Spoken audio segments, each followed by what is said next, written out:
And then I say we are now live. And welcome everybody to tonight's writer chat. And tonight I'm very, very pleased and honoured to welcome again someone I've never actually met, but we've hung around in hangouts together. And my guest tonight is Darren Wearmouth. Hi, Darren. Hi, Joel. How are you? Good, good, good, good, good, good. Not so bad. Yeah, it's getting a bit cold now, so winter's drawing in. So yeah, you asked earlier what we're going to talk about, and I never, what am I, a professional? I don't work this stuff out.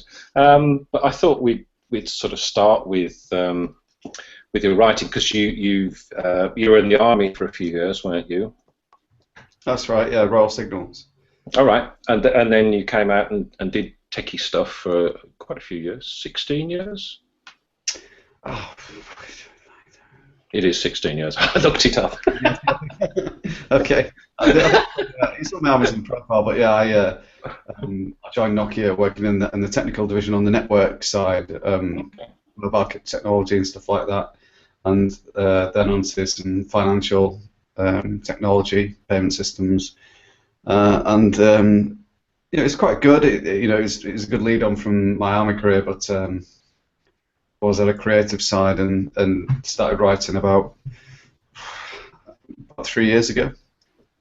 Blimey. So it's a relatively short career, isn't it? Really, then, 3 years ago. But you've always wanted to write, I presume. You must have done. Yeah, always loved fiction, science fiction in particular, and I like conspiracy and espionage thrillers as well. And I've always enjoyed a good story, and I thought if I could just make my own little contribution there somewhere, and a single person would like it, then that was job done as far as I was concerned.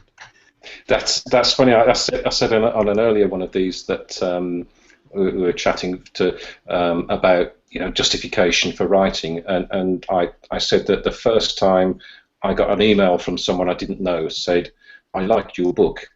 Was it? That's it. I've reached the pinnacle. Somebody likes my writing, and I really felt good at that point, and still do. It's a great thing, isn't it? Yeah, it's satisfying that somebody's actually appreciated your hard work and have taken the time to let you know about it as well. It's I always enjoy it, and when I communicate to readers on email and everything, and see their enthusiasm, it's good. And I like to reply and hopefully give them an offer of an advanced review copy of the next book or anything like that, just to try and give them something back for being kind enough to get in touch. And this isn't a sort of cynical, this is how you should market your self-published books thing. This is something that you genuinely want to do. You want to reward your readers for buying your book and liking it and getting in contact with you. Yeah, absolutely. Yeah, and that's the single motivation for it, really. If I wanted to give it away for free, I'd put it free on the Amazon store. But we do have to eat. We do. So, unfortunately. So you started writing your first book, I read, last March, something like that? Your first novel. Yeah, the first novel. I mean, I have got another novel written on my computer before then that'll never see the light of day. I know hundreds of people say it, but I genuinely mean it. It will never see the light of day. Well, only one. I've got dozens. Yeah, I've got loads of. I've got a couple of novellas and a few shorts as well. But it was a good way of getting used to how it all worked. I wasn't arrogant enough to think that I didn't have to do some research into the craft, and I could just sit down and write a novel straight out. I think you have to be very lucky or extremely clever to be able to do that. And yeah, I kind of got down, and the first attempt was First Activation, which was very good, and it did really well, and I was pleased with it.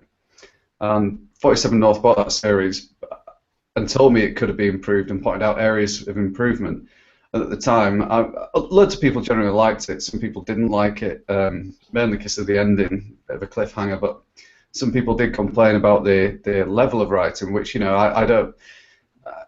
I think you can take all criticism fairly and review it and see where you're doing, where you might be wrong. And when I built up more writing experience, started working with Colin on my second book, and working on second activation at the same time, and then I reviewed all those things together, saw areas where I could improve, and worked on them. And they were mainly there was, and I mentioned them a few times to people, but it's things like passive voice during action, which is, I think it's quite common when you pick up self-published books, that you can see that, and it just takes the immediacy away with like was and has been, and like he was thrown off the side of a cliff instead of he threw him off the side of it, that kind of thing.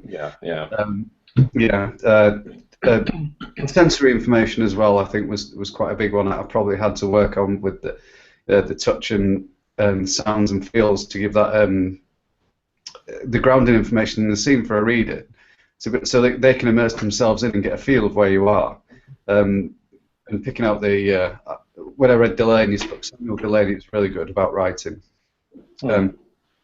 He talked about when you build a scene. I think he called it something like the theatre of the mind. It was something like that. I can't remember exactly, but he was describing how he'd freeze it in his mind and look at the most important things that the character might relate to when you go into a door. If it was a protagonist who was quite technical, you might look at how the hinge opened, or the feel of the knob or something like that. But if it's somebody more, I don't know, let's say on the art side of things, that they might look at the state of the paintwork, or the feel of it, or the light that's reflected against it. And it's that kind of thing, really, that if you can get that feeling and touch and smell, along with some grounding information of what the place actually looks like, but make sure you weave it in well enough into a story that it doesn't actually hold you up and it's one big description.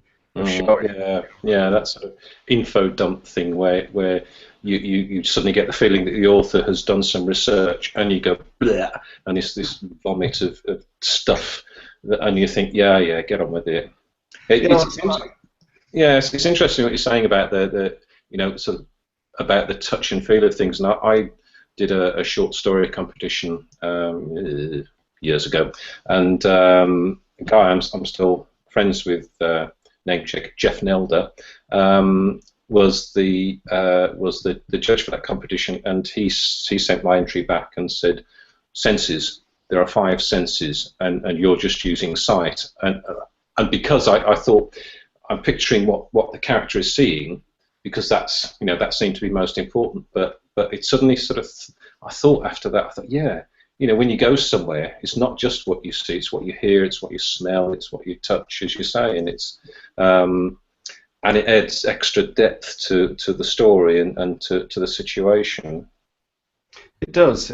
I agree. I mean, a book, if you want a really route one example of how to use the senses, I mean, it's not particularly great, but you can see that he's shoehorned every element in there, because the really glaring example is Baldacci's John Puller book, because every morning he has breakfast, describes in the cafe, exactly what he's eating, and the coffee's always bitter, and outside always smells of burning rubber, and it's just that kind of thing. But it's a bang, bang, bang. You can, it's almost like he's got his default setting for these things.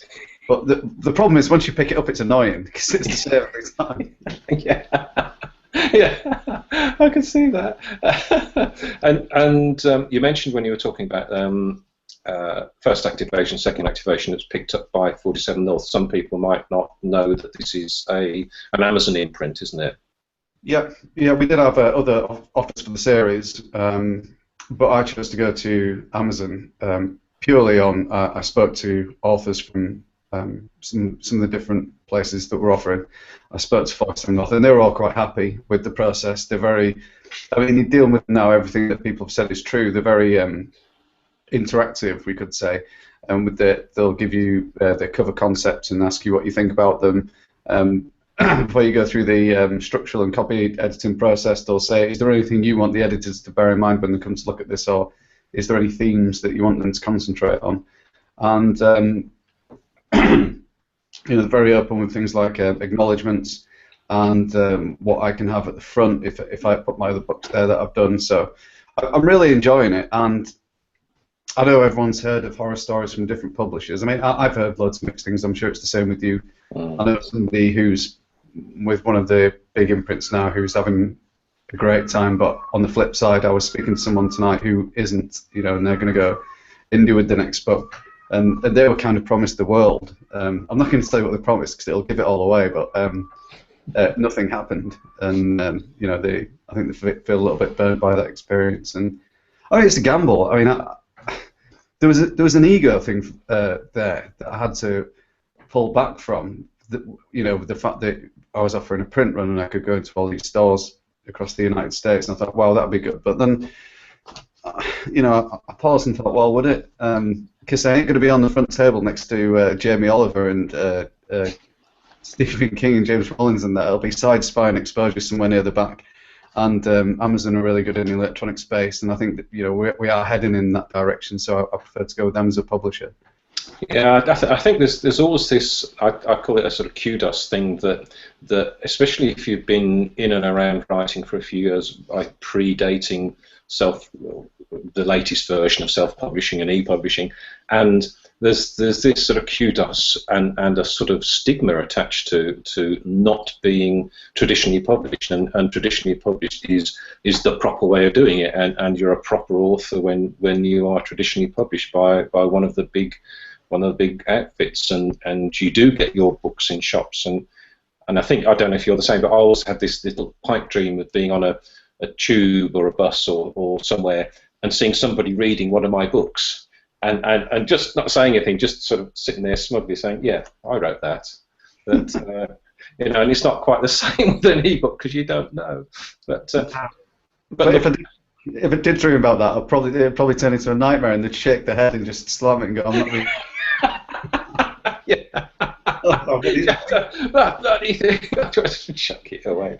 But I think you know, you probably got to be, as you say, be pragmatic about it, and we are, you know, moving more towards e-publishing. I know people are sounding the death knell because the initial sort of spike is not as steep as it was, but it's you know, it is the way that will go. There'll still be book publishing, tree book publishing, and people will still like to have their books on shelves, and it's a lovely thing, and we've got books on shelves, and they're nice to look at, but you know, I haven't bought a proper book in about 2 years. I think it's all been e-books.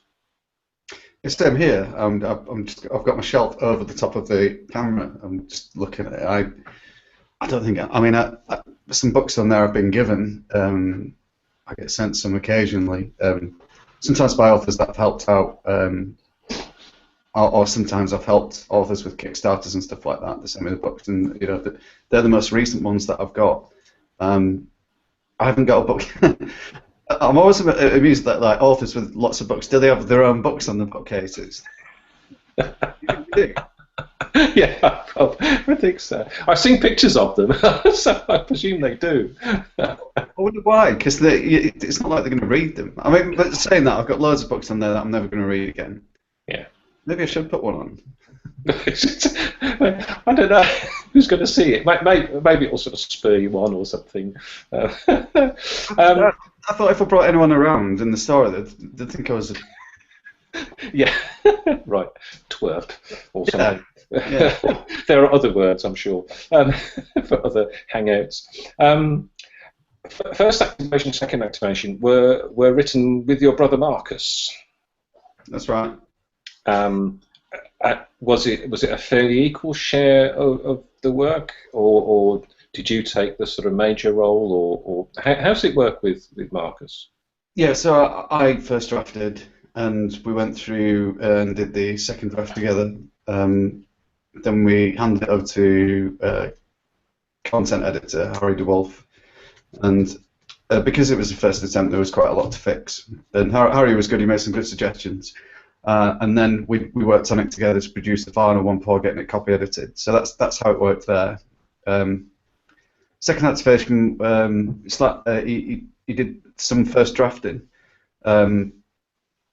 on that side, and that was about it really. I mean, Marcus has got a full-time job as a building surveyor, and he doesn't get a lot of time, or as much time as he wants to, dictate to it. But I'm still happy for it to be a team effort going forward.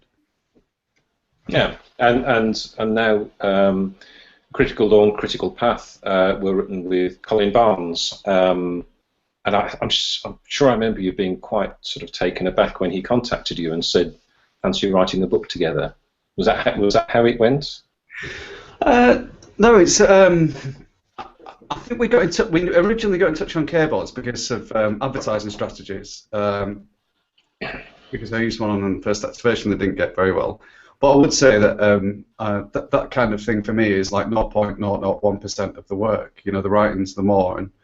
And yeah, we were talking about that, and I mentioned I had a couple of concepts, and he said, "Oh yeah, I'll look into that."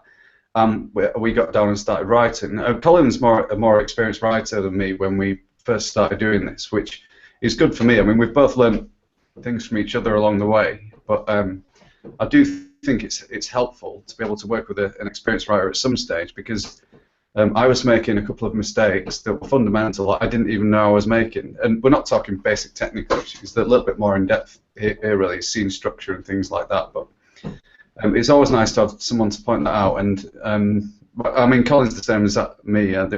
We haven't got an ego in this thing, and we've got no problems going through. If we don't think something's working, we'll point it out. And you know, generally, I would say 99.9% of the time we agree. And even the times that we don't, you know, it's very brief. That's good. And do you work in a similar way with Colin? Does one of you take the lead on the first draft, or do you work on it together? Because first activation's first-person point of view all the way through the book, I think it really does have to have a single person drafting at first, just to make the voice and the character consistent in the story. So I did that with him. With Colin, we've done Sequence, and those two Critical Dawn books. Sequence isn't out yet. We story plan ahead, so we decide what's going to happen, what we want to achieve with each scene, and then we nominate the points of view characters for those particular scenes to each. I'll take one and Colin will take one. For instance, with Critical Dawn, Colin had Charlie and Denver, and I took Layla and Gregor. So we can write separately because we know what we're going to achieve in the two different storylines. When they merge and the storyline becomes a little bit more linear, it's a little bit more difficult, and we have to smooth things out later on that one of us might have included that the other one hasn't. But that's the stuff we do in second drafting. Yeah, so we take different points of view. And when I did Six Cycle with Carl, we did the same thing. We story planned ahead, always went 10 chapters ahead. I never story planned till the end. I mean, I know what's going to happen in the end, and I know what's going to be the turning point in the middle section, and I know what's going to be the first third of the book. But when we planned ahead for Sequence, so much changed. Once we got a better feel for the characters and the situation, that the story changed, not significantly, but enough that it kind of made the first draft a little bit, the first planning document, a little bit pointless as from halfway onwards. So we only plan 10 chapters ahead, and that's what I do with Carl. So he's taken Sky, I took Jake, and we both wrote different points of view. I mean, their storylines do merge, but I did all the second drafting for that because we needed a consistent style for it. And Colin and my style is quite similar, so it doesn't take a lot of working on that score. But Carl was new to writing science fiction, so I took on the second drafting just to make sure that style was consistent through all of the chapters. Yeah, and that is the problem with working with a collaborator when you're taking different points of view or writing different characters, is the danger of the style being too different. And I've read Critical Dawn, and there's no sense that any parts have been written by different people. It's very, very smooth all the way through. You can't tell it's been written like that. But obviously you're now experienced enough and comfortable enough to know that when you were writing with Carl, it wasn't working out like that, and you need to do the second draft as one person. Yeah, absolutely. I wouldn't have been able to do that a year ago because I wouldn't have been able to have the experience. But working on it full time from then up until now, it was a real easy pick for me to see he's used to writing fantasy, so it's less punchy and a little bit more spread out, shall we say? So yeah, I mean, just to maintain it, exactly what you say. If we want it to be a single person book, and don't get me wrong, I mean, it wasn't all like that. It was just that was where he was coming from. But as we sort of went along and talked about it, then it kind of turned into sci-fi. But yeah, it still needed a single person to go over it, or me to go over it afterwards, just to make sure the consistency between the two, to make sure that as a reader you feel like you're reading one book by one person. I've read a collab book before where you could tell it was two different people. It was a horrible experience because it just feels like you're reading two books. And yeah, but again, I'm going to, as part of the lessons learned, like wrap up at the end of the project. I'll be going through it with Carl and saying where I made all the key changes. But it's easy to do because I just read it and just think, when I overwrote that, no, I'll do it this way and what have you, or that doesn't sound quite right, I'll tweak it, or just those kind of things. Word choice as well. Yeah, and you do have to have real trust between the two collaborators, don't you? That you're going to have that the things you want to put in are going to stay in, even if somebody's rewriting them or making them smooth out a little bit. I know I've found a collaborator on a late night hangout, which is very strange. But from the Start Publishing podcast and Write Unboxed, there was a hangout going on, and it sort of went on late into the night, and I got talking with this guy, and he had an idea, and I was looking for an idea, so we worked on it together. So we worked on the outline, the story beats together, back and forth, and it worked really well. But I happened to be coming up to a period of when I was away on holiday, so I said I'll take the first draft because I'd seen his writing and it was different to mine.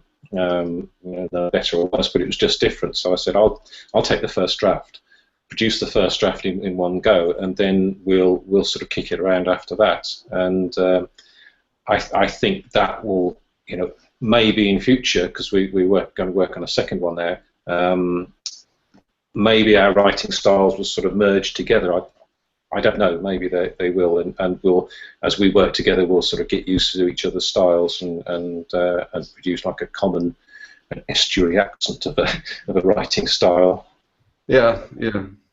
I suppose for Colin and I, it's easy because we're both long-time fans of science fiction and thrillers, and they haven't necessarily got a generic style, but there's certain elements to the style, as you probably know if you read them anyway.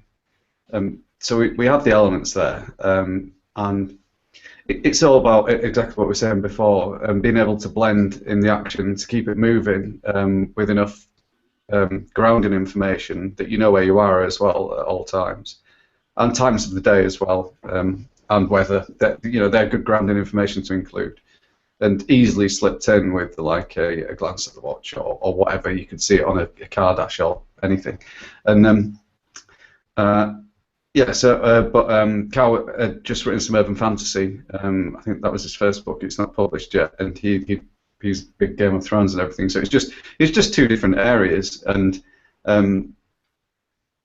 because this is PA and the book that we've written, Sixth Cycle, and it is kind of thriller post-apocalyptic again, then it has, in my opinion, it has to be that style, because it doesn't have to be that style really, but it's the style that I write in, and there's no point me changing, for a genre that I already write in. Yeah, I can see that. Would you stretch and write in a different genre, or just are there more stories to tell that you want to tell? I like. I mean, I do like science fiction. I'd like to. Actually, Colin and I have written a conspiracy thriller called Sequence, but it still has a lot of sci-fi elements to it. There's a decision being made on that novel at the moment, but we don't know what the result is yet. And that's it. But it still has some heavy sci-fi elements to it as well. which is kind of, you know, the thing that I do. But some of my favourite authors have been thriller writers who are never marketed as science fiction, but they do have a lot of science fiction in the stories, which is Michael Crichton and James Rollins. Yeah, sure. Yeah, it's certainly Michael Crichton. I can see that it's probably with the new sort of publishing methods and new publishing styles now, specific genre isn't important. I mean, there's about 1 million subgenres on Amazon that you can slot your book into, isn't there? It's and if you like writing something with a dash of something else, then do that. You know, you shouldn't try and force a story into a genre that it's not right for. Yeah, like a book that I got a bit of a kick out of last year was Pines by Blake Crouch, and I actually bought it because of a 1-star review. Somebody said I thought this was like a detective or police procedural thing, and then it went all sci-fi and weird, and I thought, right, that sounds great, I'll get it. Yeah, that'll do for you. Yeah. Yeah, I think it's upvoted to the first page, and I thought, right, actually sold it to me, yeah, that was very. You could read 80–90% of the book and think it was just a strange scenario and a one-off town. I won't reveal any spoilers if anyone's reading it at the moment, or anyone will read it. But I mean, I definitely like that. I mean, Jurassic Park, and it is science fiction, isn't it? I mean, I know people say, well, theoretically it's possible, but at the time when he wrote it, it wasn't possible, and it was still theory, and people even slammed his theory, even though, well, I don't know, half of it's been proven true. Yeah. And yeah, I mean, the biggest issue is the blood, isn't it? The DNA doesn't last that long, but yeah. But I mean, that is science fiction. But I think because of the snobbiness in the literary world, people like him and King, who also writes science fiction, and Kuntz, and are never marketed as so. They're marketed as thriller writers, or get slipped occasionally slipped into the horror genre, or science thrillers. I mean, those big names are into the Dean Koontz genre or Stephen King genre. They don't need to have a genre, do they? They have their own section. It's irrelevant. I mean, they're not going to think, well, because I haven't put dystopian in keywords, I'm not going to sell any books. I mean, that's plastic. But the techno thriller, espionage thriller, conspiracy thriller, anything but science fiction, even though, you know, they all included elements of that in the stories.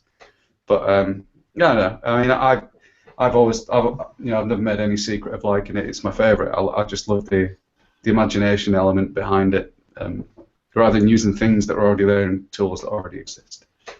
Yeah, I can see that. Your books, the activation books were self-published, or the first book was self-published initially. It has now been taken up by 47 North. Critical Dawn and Critical Path are presumably with your own, or self-published with Colin? That's right, yeah. I mean, we did want one series self-published. I mean, there's a certain control freak element to that. I learned some of the timelines behind the traditional publishing when I went through these auctions, and 47 North were the quickest by far of a lot of these people. But I just thought, if I want to make a career out of this, I need to maintain at least some control of my own work and keep some of it in my own hands, be able to promote it when I want, and that's the big motivation behind Critical Dawn at the moment, Critical Path. And also be able to write it when you want and not be restricted to one book a year, which seems to be what most traditional publishers can do, and it's what they want to do. Yeah, and then turn around and say, okay, we'll have your next book in a month or whatever. All right, okay. They wouldn't do that. They contract you, but I think the time pressure comes, or what I found is when you get the copy edit back and some changes are requested that might run through the whole storyline just by changing an early element, you know, change the whole aspect of it. That's pretty hard to do on an 18,000 novel in 2 weeks, but they did extend it for me, to be fair, and I was pleased about that. I wasn't sure, because it was my first experience, I wasn't sure what would happen. I didn't know if they'd get shirty or say, well, this is outrageous and disappointing, or so-and-so does this in a week, what's your problem? They weren't like that at all. They were completely understanding. I explained what they did. I sent the manuscript I'd finished, the work I'd done so far, and went, look, you can see what I've done here. It's quite a lot, and yeah, they were fine. Well, that's good. So, the book that you're doing with Carl, which is due out in a couple of weeks or next week? Is it? A couple of weeks, yeah. Yeah. Is that with a small press publisher? Yeah, Phalanx Press, the American-based. There's a few there. I mean, there's an investigator. One of the authors, John Lundy, who writes the Whiskey Tango Foxtrot series. He's got his books in there, and I chat to him quite a lot. And the deal seems completely fair, and there's marketing behind it. Actually, we're going to have a little bit of a part with that, because there is some investment behind it. But from a publishing side, we've agreed to help out, which is why we get very good terms on our books. But yeah, I don't mind experimenting with things like that, because it's just one book, isn't it? And it's not going to be the only book that I'll have in my life. Like I say, we've got Sequence, that there's a decision being made on that, and I just want to I want to keep a mix. I want to keep my options open. If I had all my books in with Trad, and there's nothing to say that they would even be accepted, then I'd just feel like, what if they decided not to give you that push at the start, or what if they give you a really bad cover and said, okay, well, we'll change that schedule, you're not out for a year and a half. It just takes all of that control away, doesn't it? That's right, and you really are a hybrid author now, aren't you? Because 47 North is a fairly major publishing outfit. I know it's Amazon, but they have quite a number of books in their stable now. And you've got your self-publishing stuff, and then you've got your small press publishing as well. That's covering all bases, I think, isn't it? Yeah. Well, giving it all a try. So we'll see. And it's your writing, it's you're the creative. You've come up with this stuff, and it's quite right that you should decide what you want to do with it. And I've always thought, despite this desire from I suspect most writers to be traditionally published, because that's the way they always thought it would be done. To then put that in the hands of somebody, and they can basically do what they like with it. They can price it how they want. They can market it or not how they want, and you just lose all control of it. And it's you've worked blooming hard to get this thing finished and out, and as best as you can, and who knows what's going to happen with it. So it's a concern, I think, and especially if you want to make a career and you want to put some bread on the table.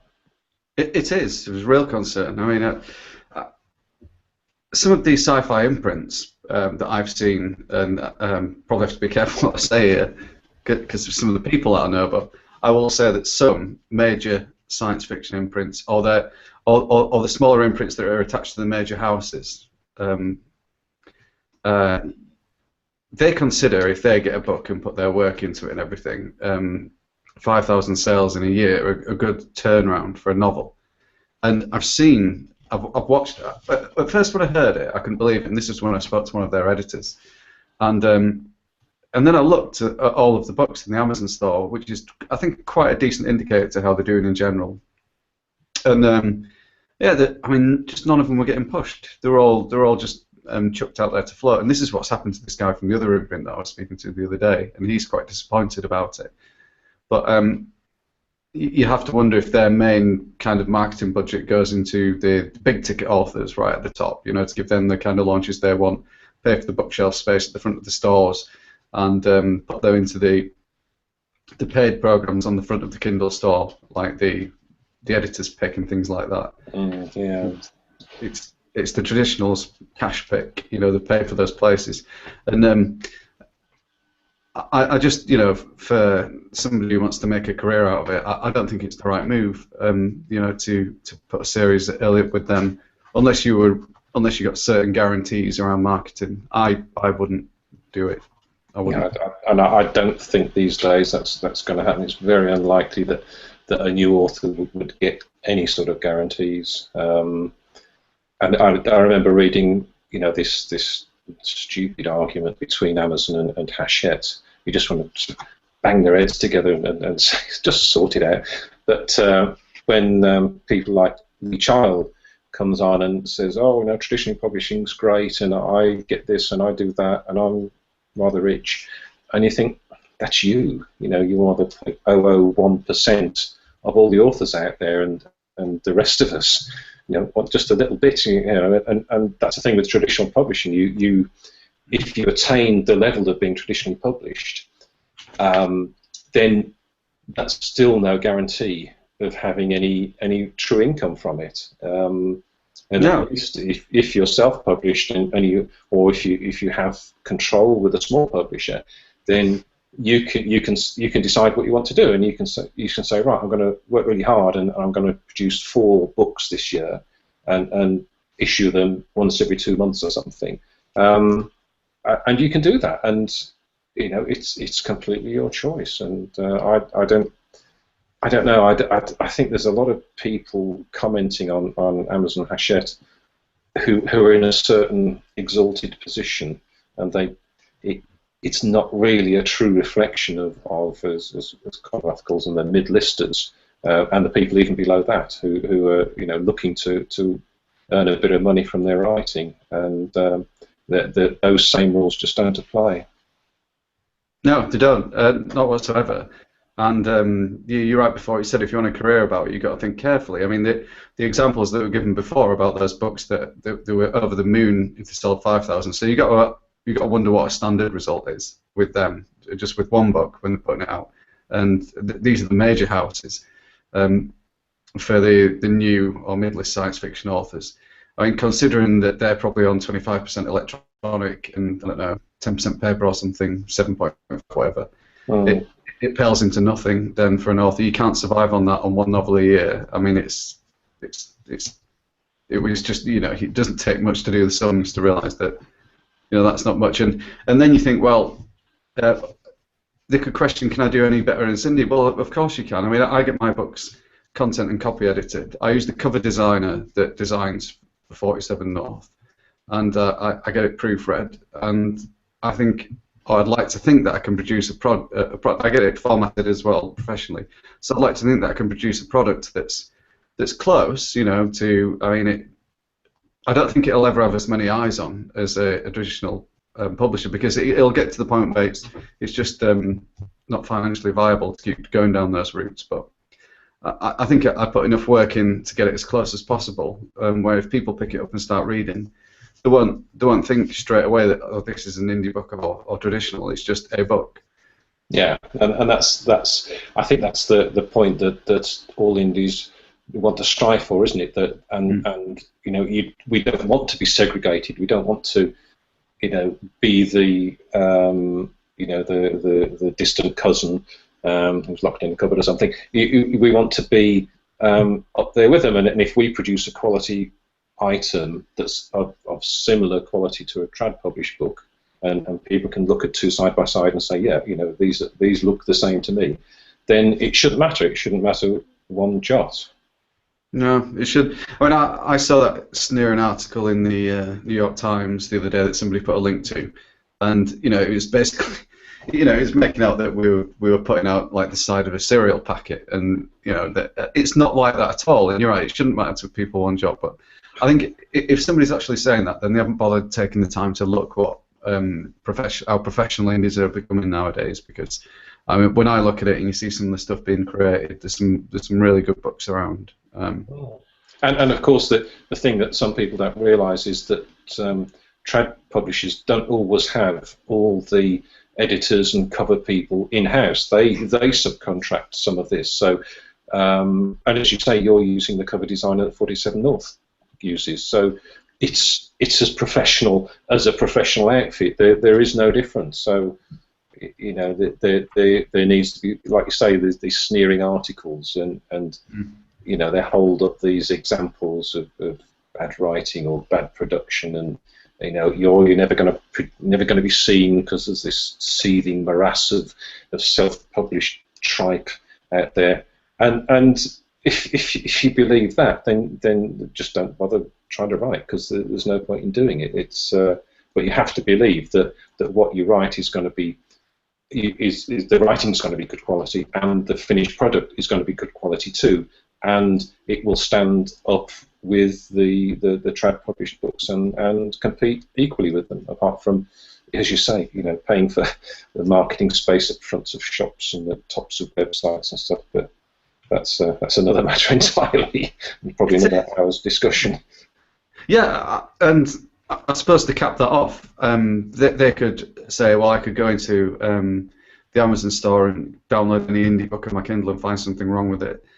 You know, likewise for the traditional one, they're never perfect. We've all read them with mistakes in. We've all read them with stories that we don't like in as well. So it's you know, with the level that people are getting to today, I think it's wrong to go down that road and try and criticise that aspect. Yeah, of course, you know, there's different levels of indie, but if self-publishing is open to everyone, I mean, what's wrong with that? I mean, it's not a huge deal. I mean, I think if you want to make a career out of it and want to be serious about it, then you have to strive to do the things that we've talked about before. I don't believe it's as simple as just buying a lottery ticket and producing anything that's often bandied about. No. But yeah, in general, though, I mean, what have they got against someone who wants to publish about the mother, or you know, a child that wants to, you know, put their little piece that they love on Amazon? Yeah, so what? What skin is it off their nose? I don't know. I don't understand it. I don't. You know, the temptation is to think that they're seeing their sales being hit by people who are self-publishing and indie publishers and very small press publishers. You know, maybe run out of the back bedroom and stuff like that, and you know, they're frightened. You know, sales are being taken away from them, and the only thing they can do is hit back and say, well, you know, it's not a professional product, and as you say, from when I first started looking into self-publishing, about 2010, the quality of indie books has gone up enormously. It's huge, because people do realise, and people, you know, like people like Conrad have always said, you know, get it properly edited, get a good cover. It matters. This stuff matters if you want to sell a decent quantity of books. Yeah, it does, and you want readers coming back. So if they're, you know, if you're lucky enough to get chosen by them in the first place, and I think it's wrong not to call it a competition when you're on the Amazon store, because you are competing against the books on the same page for that reader's attention to come and buy it. So I think to deny that competitive element, you know, of being in there, I mean, there's nothing you can do to control that. That's strictly down to the reader's opinion. But I think once you're on there, you are competing with the other books for the reader's attention span. And yeah, it's. If you do get a reader to come and get your book, then you want them to enjoy it and come back and try something else, and you're only going to do that by producing a good story, well edited, good presentation. Well produced, yeah, you know, basically a good book, and people will and still are coming back to those you know, to those authors who do take time and produce the good quality product. So there's the takeaway for today, I think. Been yakking on for 3/4 of an hour.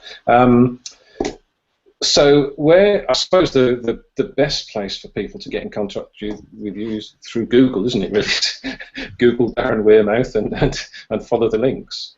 Yeah, Facebook, obviously. I haven't got a particularly common name, so I'm very easy to find on there, and that's probably the easiest way. I occasionally use Twitter. You don't tweet every hour, buy my book, buy my book, buy my book. No, and I block everyone who does. There seems to be a a big habit. You know, that I mean, I'm twittering and twittering or whatever it's called, vice versa, with tons of authors. But a lot of people, and I think the warning signs for me is when they've got like 30,000 followers and they're following 30,000 people and they've got like 20,000 tweets.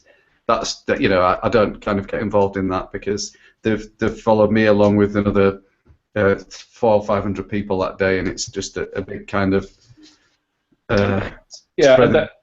yeah, they're not going to engage in conversation with you or say, that's a really interesting tweet, please explain some more, or that's, yeah, thank you for that information. No, it's one-way traffic, isn't it, with those people? And yeah. I don't know how long it's been there, but Twitter now has, what's it? I think it's a mute facility.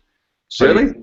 Yeah, if you go to the proper sort of browser-based Twitter and under the little gear coggy thing, where you can add them to lists and stuff. That I'm sure it's called mute.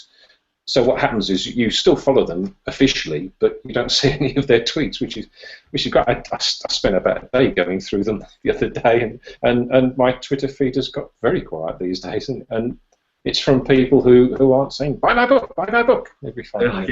Yeah. It's tedious, isn't it? I mean, when I first got on, this one guy followed me. He's a British author. I thought, all right, yeah, he's got some okay books. They're mostly fiction, but one of them was about how to effectively social market.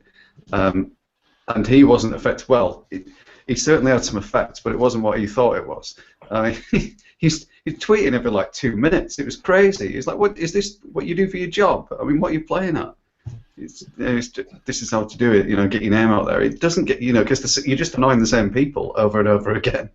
Yes, that's right. I sometimes when I see these same people I've been following for like 4 years or something, and they're still saying the same thing. Oh, a 5-star review for my book, and it's 99p today, and you think, you know, unless they're actively garnering hundreds of new followers a day, who might sort of see this and go, oh, that's a good idea, I'll buy that. But the rest of the 30,000 are going to go, give it a break. Him again, yeah. No, I couldn't bring myself to do it. I just couldn't. I wouldn't.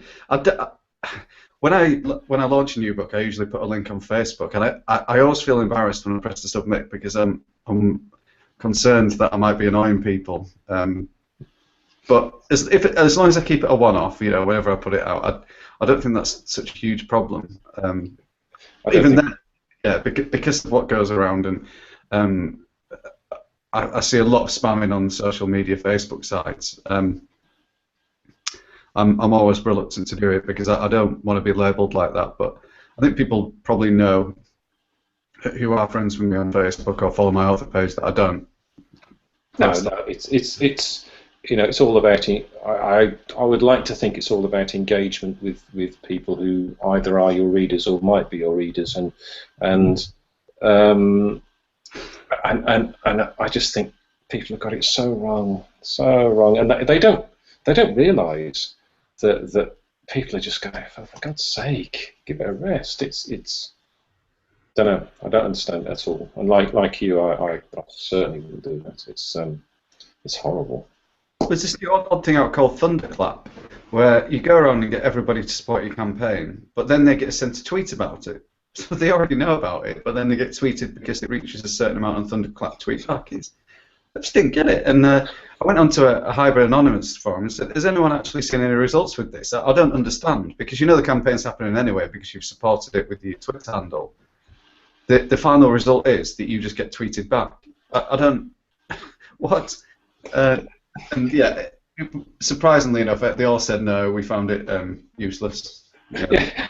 Well, self-publishing podcast people said, I don't know what it was, the Writer Unboxed or something, Fiction Unboxed, that's what it was, Fiction Unboxed, and they did a thunderclap for that, and they said actually it was disappointing. You know, there were very few click-throughs, and when you think if you're an author with other authors following you, they're all going to be sort of doing the same thing. It's, you know, like you say, they know about it. They've put their Twitter handle in the Thunderclap campaign.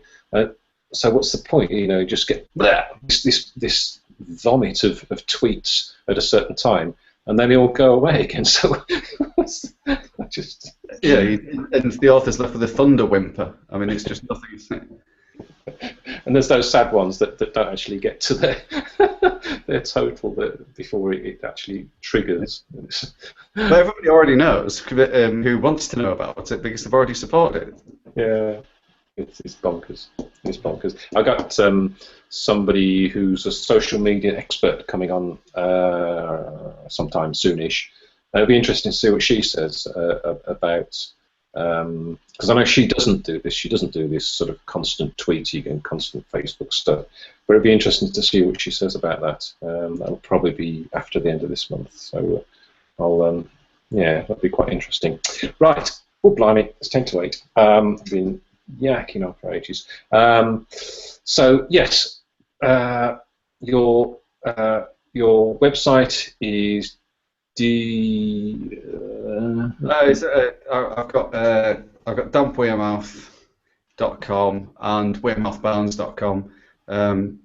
Both are updated every now and then, really, and the best place to go is Facebook, which is Darren Wearmouth Author.